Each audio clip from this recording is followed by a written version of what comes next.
नमस्कार प्यारे विद्यार्थियों, आप सभी 12th क्लास के विद्यार्थी ध्यान दें कि अपना जो गद्य खंड में बह के बाद वाला जो लेसन है, मुझे विश्वास है कि आपने बह वाले लेसन को एक बार पुनः घर पे रह के अपने अध्ययन के रूप में रिवाइज कर लिया होगा, याद कर लिया होगा।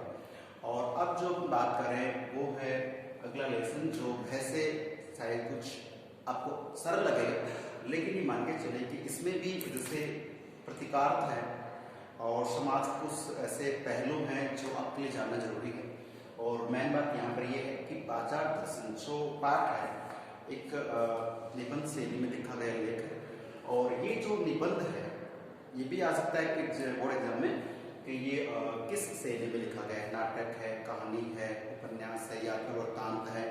तो आपका बाजार दर्शन एक निबंध है, और इस निबंध शैली पे लिखने वाले जो लेखक महोदय हैं उनका जिक्र किया जाए तो जैनेन्द्र कुमार। और जैनेन्द्र कुमार के बारे में आपको ध्यान रखना, एक प्रश्न बोर्ड में अवश्य पूछा जाएगा कि जैनेन्द्र कुमार जो हैं किस प्रकार के लेखक हैं या निबंधकार हैं। तो इनकी विशेष बात यही आपको ध्यान रखनी है कि ये मनोवैज्ञानिक निबंधकार हैं।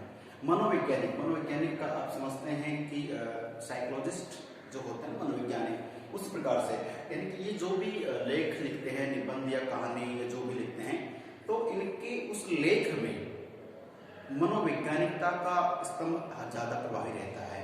मनोवैज्ञानिकता का मतलब है कि जैसे ये कोई भी कहानी या निबंध बना रहे हैं तो मान के चले कि समाज में जो घटनाएं घट रही हैं उनका समाधान क्या हो सकता है, या नया कुछ क्या हो सकता है। लगभग बाकी हम जो पाठ पढ़ते हैं, कहानी पढ़ते हैं, उसमें क्या होता है कि जो बीती हुई घटनाओं पे आधारित होता है, ये जो स्थितियां हैं उन्हीं को बताया जाता है। क्योंकि मनोवैज्ञानिकता का मतलब ये है कि कोई जैसे बालक है वो आगे चल के किस सेक्टर में जा सकता है, क्या कर सकता है, मनुष्य को, बच्चों का जो पोषण हो किस प्रकार करना चाहिए। तो चाहे छोटा हो बड़ा सभी के लिए इसका जो पाठ या कहानी जो निबंध होता है वो एक मान के चलिए प्रेरणा होती है, या यूं कहें कि नियम होते हैं, और उन नियमों के आधार पर हम अगर कुछ चलें तो अवश्य हमारा फायदा हो सकता है। तो यहाँ पे जैनेन्द्र कुमार, जिनका मैं आपको शॉर्ट एंड स्वीट में बता दूं, 1905 में इनका जन्म होता है। 1905 जो डेट है स्पेशली आप याद रख सकते हैं, क्योंकि बंगाल विभाजन भारत के इतिहास में बहुत बड़ा एक कारण रहा था, बंगाल विभाजन। ठीक है, जब अंग्रेजों का शासन था उसके बंगाल का विभाजन किया गया था, उसमें काफी जो है भारतीय परिप्रेक्ष्य में था। तो 1905 छोटी मोटी नहीं स्पेशल डेट है, 1905 में जैनेन्द्र कुमार का जन्म होता है, और 1988 में 1988 में इनकी डेथ हो जाती है। तो लगभग एग्जाम में ये जो इनका जन्म है एक या दो प्रश्न पूछे जा सकते हैं, ध्यान रखना है। ठीक है, चलिए अब बात करें विद्यार्थियों की बाजार दर्शन में एक्चुअली में है क्या। तो लगभग मैंने आपको जब क्लास जमाने लगी थी कुछ बताया था कि बाजार दर्शन जो निबंध है इसमें बताया जाता है कि जो मनुष्य है, व्यक्ति है, उसके पास जो पैसा होता है तो उस पैसे से वो क्या कर सकता है और क्या करना चाहिए और क्या नहीं करना चाहिए। इस पाठ के आधार पर ये बातें बताई गई हैं। तो एक सीधी बात है कि बाजार का मतलब क्या होता है। तो पहला प्रश्न था कि बाजार से आप क्या समझते हैं, या बाजार की सार्थकता किसमें होती है, या बाजार में बाजारोपन क्या है। तो दो या तीन प्रश्न आप इसी से लेकर बनाएंगे। दर्शन दोनों की बाजार में आना जाना, वहां पर उसके माहौल को देखना, लेकिन बाजार का वास्तविक अर्थ आप ध्यान रखें कि बाजार क्या है या बाजार की सार्थकता किसमें। आप बता सकते हैं कि सामान्य जो मनुष्य है, मनुष्य के जीवन में उसकी जो मूलभूत आवश्यकताएं होती हैं जो बाजार से पूरी होती हैं। तो मनुष्य की मूलभूत आवश्यकताओं की पूर्ति करने के लिए जो आवश्यक सामग्री है उसको अगर जुटाता है कोई भी संस्था या लोग, तो वो बाजार है। मान के चले कि बाजार, मान लीजिए कि बाजार एक मार्केट है, दुकान वगैरह है। बात करें तो व्यक्ति की मूलभूत या आवश्यक जो आवश्यकताएं हैं, जो जरूरी आवश्यकता है, उन्हीं को पूरा करने की अगर साधन जुटाता है, संसाधन जुटाता है, तो वो स्थिति बाजार की सार्थकता होती है।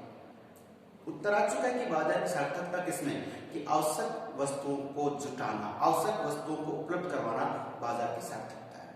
लेकिन अनावश्यक वस्तुओं को भी बाजार अगर मनुष्य तक पहुंचाता है, उनके सामने प्रलोभन के रूप में देता है, तो वो फिर बाजारोपन हो जाता है।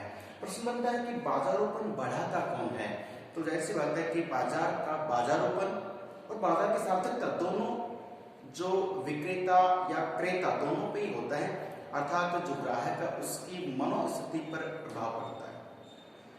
आपको आवश्यक सामग्री खरीदनी, आप गए, सामान लिया, घर आए, वो बाजार की सार्थकता है, आपकी सूझबूझ है। लेकिन आप बाजार में गए और बाजार की चकाचौंध, बाजार के आकर्षण में, बाजार का जो व्यवहार है, लोक व्यवहार, बोलचाल जो है, उसमें अगर फंस जाते हैं, उस तरफ आकर्षित हो जाते हैं, तो फिर वो हो जाता है बाजार का बाजार। बाजार में एक जादू होता है। मैं सारी बातें आपको पाठ के अकॉर्डिंग बोलूंगा, लगभग वो बातें आपको समझनी। बाजार में एक जादू होता है। प्रश्न आएगा कि बाजार का जादू कौन सी राह से काम करता है, ये मनुष्य पे हावी जो होता है वो किस राह से होता है। तो सीधी सी बात आपने पढ़ा था, आंखों की राह से बाजार का जादू मनुष्य के सिर चढ़कर बोलता है। इसमें मैंने कुछ देर पहले बोला है कि बाजार का आकर्षण, बाजार दिखने में, अब देखते हो दिवाली है, होली है, जब भी त्योहार आते हैं तो बाजारों को पूरी से दुल्हन की तरह सजा दिया जाता है, ठीक है। और मनुष्य को देख के, एक को देख के दूसरा उस बाजार तक पहुंच रहा है, ठीक है। तो बाजार का आकर्षण, बाजार का लोभमनापन और बाजार का जो बोलचाल, मीठी जो बोलचाल होती है वहाँ मार्केट करने वाले लोगों की, वो मनुष्य के दिल और दिमाग पे प्रभाव डालती है और व्यक्ति वो चीज भी खरीद लेता है जिसकी अभी उसको जरूरत नहीं है। वही स्थिति है बाजार का, बाजार, ठीक है। और बाजार की सार्थकता के साथ में बाजार उत्पन्न पढ़ लिया हमने, दोनों स्थितियां विपरीत है। अब बात करते हैं कि बाजार दर्शन में बाजार के दो पक्ष होते हैं। अभी मैंने टेस्ट में क्वेश्चन पूछा था आपसे, दो पक्ष कौन से होते हैं, तो आपने रटते बातों पर चले गए, ध्यान रखिए, किताब में था, आपने पढ़ा हो तो एक तो होता है विक्रेता पक्ष और एक होता है क्रेता। क्रेता को आप ग्राहक समझ सकते हो, अपने आप पे ले सकते हो कि आप एक ग्राहक हैं और मार्केट से कुछ खरीदते हो। तो बेचने वाला जो दुकानदार है वो आपका विक्रेता है और खरीदने वाले आप ग्राहक हैं। दो रूप हैं किसके, बाजार दर्शन के आधार में बाजार के दो पक्ष हैं। अब ये जो पक्ष हैं, दोनों जो अलग अलग पक्ष हैं, ये एक दूसरे के प्रति है, एक दूसरे के लिए है, लेकिन किस प्रकार से। तो पक्ष पूछे तो दो है, एक विक्रेता पक्ष, एक क्रेता पक्ष। अब विक्रेता में क्या होता है, आप जानते हो कि जो भी व्यक्ति है अपने जो दुकान में, बाजार में सामान है, उसे बेचने के लिए नए नए हथकंडे अपनाता है, प्रलोभन देता है, आकर्षण का केंद्र बनाता है अपने उस शॉप को, तो वो सब विक्रेता के गुण हो गए हैं। और क्रेता, अच्छा, इसके एक मंसूबा होता है, इसकी एक सोच समझ होती है कि साम दाम दंड भेद से मैं व्यक्ति को अपने ये जो बाजार है इसमें आकर्षित करना चाहता हूँ। जो मेरे इस दुकान तक आता है वह व्यक्ति अवश्य मैं जो बेचना चाहता हूँ उसे खरीद के जाए। तो ये किसी भी तरीके से लोभन देके, प्रलोभन देकर ग्राहक के ऊपर प्रभाव जमाना चाहता है। जबकि क्रेता, अच्छा, ये देखिए अपनी नीति का परिचय देता है। और जो क्रेता होता है, ग्राहक होता है, वो क्या करता है, वो अपना दिमाग चलाता है कि सामने जो दुकानदार है या व्यक्ति है, वो व्यक्ति जितना भी मूल्य बोलेगा उस वस्तु का, उस मूल्य से मैं कम में ही खरीद के ले जाऊंगा। ये अपने आप में थोड़ा सा यानी कि साथे बनने का प्रयास करते हैं। और ये जो होते हैं, ये अपने आप में ये मीठी कैंची से कस्टमर या जो ग्राहक है उसे लूटने का प्रयास करते हैं। और ये जो होते हैं, ये अपनी सूझबूझ के आधार पर वस्तु प्राप्त करना चाहते हैं, चाहते हैं कि विक्रेता की बातों के अनुसार में चल के हम अपने मन के हिसाब से, इनके मन में जो होता है उसके हिसाब से मार्केटिंग हो। तो सीधी सीधी बातें ध्यान रखना है, विक्रेता और क्रेता दो पक्ष होते हैं, दोनों एक दूसरे को ठगने का ही कहीं ये मान के चलिए प्रयास करते हैं। हमेशा जो ग्राहक चाहता है कि मैं जो सामने वाले ने प्राइस बोली है उससे कम में लूं, और ये इतना घुमा फिरा के बोलते हैं कि ये क्रेता को ग्राहक खुश करने के लिए फिर उसमें कम भी कर देते हैं। आप समझते हैं बातों का, प्रैक्टिकल लाइफ में जीतते हैं। चलिए पक्ष की बात करेंगे। और एक प्रश्न जो बोर्ड में बनता है, बड़ा इंपॉर्टेंट प्रश्न, ध्यान रखना है कि परमात्मा तथा मनुष्य में अंतर है। तो मैंने प्रश्न दिया था कि परमात्मा और मनुष्य में कौन सा अंतर, आप बता देंगे कि परमात्मा है वो सनातन भाव से पूर्ण होता है, अर्थात तो उसमें परंपरा से जब से दुनिया बनी जब से अब तक का जो नियम चल रहा है वो सनातन भाव में पूर्ण है। अर्थात ईश्वर जो है उसकी कोई इच्छा शेष नहीं है, उसने जो बनाना था बनाया और जिस उसके अनुसार दुनिया चल रही। सीधी सी बात है, उसी बात है कि शून्य होने का अधिकार, कि जो भगवान है, परमात्मा है, उसको शून्य होने का अधिकार है, बिल्कुल।